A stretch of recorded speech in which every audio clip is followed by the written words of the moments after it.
வணக்கம்.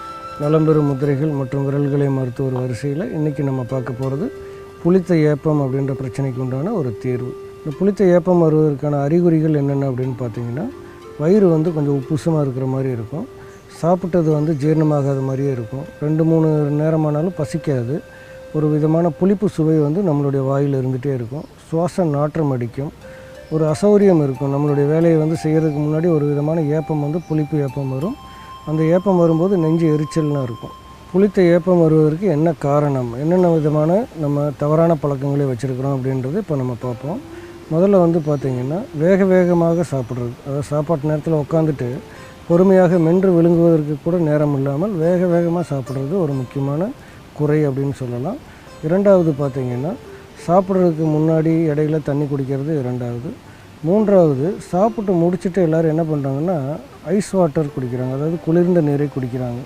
இது நம்மளுடைய ஜீரணத்தை மந்தப்படுத்தி வயிற்றில் ஒரு விதமான அசௌரியத்தை ஏற்படுத்தி நமக்கு நோய்களை உருவாக்கக்கூடிய ஒரு தன்மை இருக்கும்.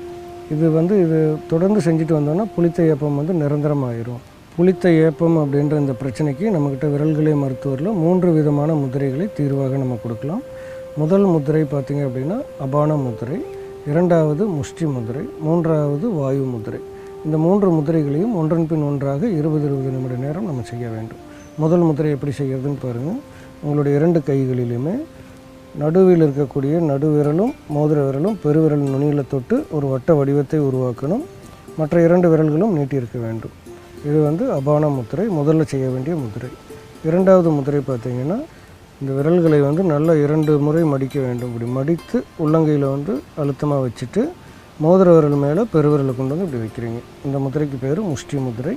இது இரண்டாவது செய்யணும். மூன்றாவது முதிரை ஆள்காட்டி விரலை மடித்து பெருவிரலின் அடியில் வச்சு பெருவிரலை அது மேலே அப்படி வச்சு பிடிச்சிக்கணும்.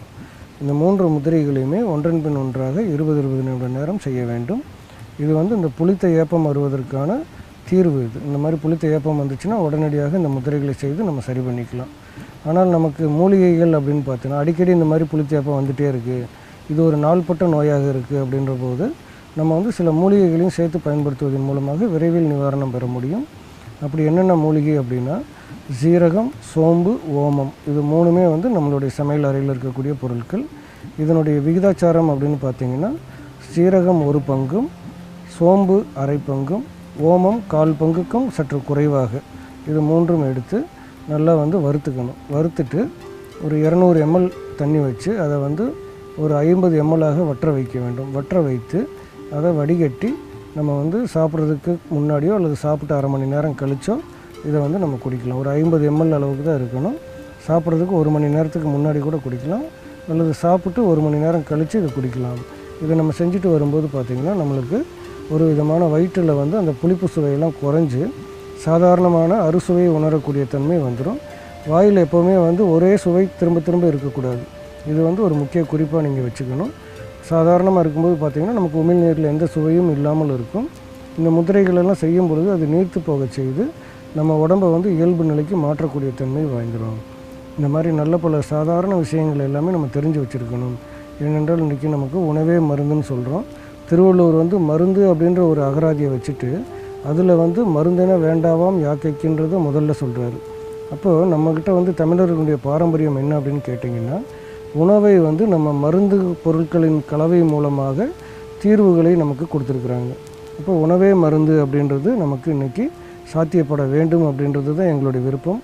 ஆனால் நம்ம எல்லாருமே தவறான பழக்கத்தில் மருந்தே உணவாக எடுத்துகிட்டு இருக்கிறோம். அதை நம்ம மாற்றி அமைக்க வேண்டும். நல்ல பல தகவல்களை பலருக்கும் கற்றுக் கொடுங்கள்.